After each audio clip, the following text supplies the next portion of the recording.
আজি মহাশিৱৰাত্ৰি শিৱসাগৰ শিৱদৌল মুক্তিনাথ বাবা যি পৰিস্থিতিত নাম লৈ আছে, আজি মই এই পূজা ভাগত এই ভক্তবৃন্দক আশীৰ্বাদ আৰু পূজাৰ কাৰণে সকলোক জনাবৰ কাৰণে ইয়াতে বহিছোঁহি।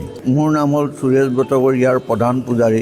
অতীজৰ পৰা পৰম্পৰা চলি থকাৰ দৰে পিতৃসকলৰ পৰা মোৰ ওপৰত দায়িত্ব পৰিছে। এই ভক্তবৃন্দৰ সৈতে ৰাইজে অনেকখিনি দূৰ দূৰণিৰ পৰা আহিছে এই ভক্তক দৰ্শন কৰিবলৈ, জলধাৰা আদি কৰিবলৈ। মই সকলো ভক্তবৃন্দক ইয়াৰ পৰাই আশীৰ্বাদ কৰিছোঁ মুক্তিনাথৰ দেউতা, যাতে সমাজখন আৰু দেশৰ কাৰণে ভক্তবৃন্দ যেন আনন্দ পঢ়াই শুনাই পিতৃয়ে মাতৃয়ে ভাতৃয়ে সকলো মংগল কৰি দূৰ দূৰণিৰ পৰা যিসকল আহিছে কষ্ট কৰি আহিব পৰা নোৱাৰা সকলোকে আশীৰ্বাদ কৰি মুক্তিনাথ দেউতাৰ পীঠস্থানৰ যি প্ৰধান শিৱ মুক্তিনাথৰ স্থান, সেই কুণ্ডৰ ওচৰৰ পৰা আশীৰ্বাদ দিছোঁ যাতে সকলো মংগল কৰি বছৰটো যেন সৰ্বমংগল। শিৱৰাত্ৰি পূজা বুলি প্ৰতি বছৰে আশা কৰি থাকোঁ শিৱৰাত্ৰিটোৰ কাৰণে, আৰু প্ৰতি বছৰে আহোঁ, ভালো লাগে। আৰু আপোনালোকৰ চেনেলে চবকে সকলো ৰাইজকে আশীৰ্বাদ জনাইছোঁ শিৱৰাত্ৰি শুভ কামনা থাকিলে চবলৈকে।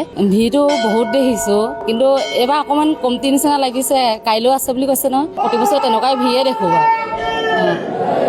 শিৱসাগৰলৈ মই বিয়া হৈছোঁ বা প্ৰথম আহি পাইছোঁ, আৰু মানে আহিম বুলি বহুত এটা আশা আছিলে ইয়ালৈ। প্ৰথমবাৰ যিহেতু পাইছোঁ, বহুত মানে এটা আশা লৈ আছিলে বাৰু। তেনেকৈ মনৰ আশা আছে বাৰু, এতিয়া বিচাৰিছোঁ। প্ৰথমবাৰ দেখিছোঁ, ভালো লাগিছে, আৰু পৰিৱেশটো বেলেগ এটা হৈ আছে, অনুভৱখিনি সেইকাৰণে বহুত ভাল হৈছে আৰু।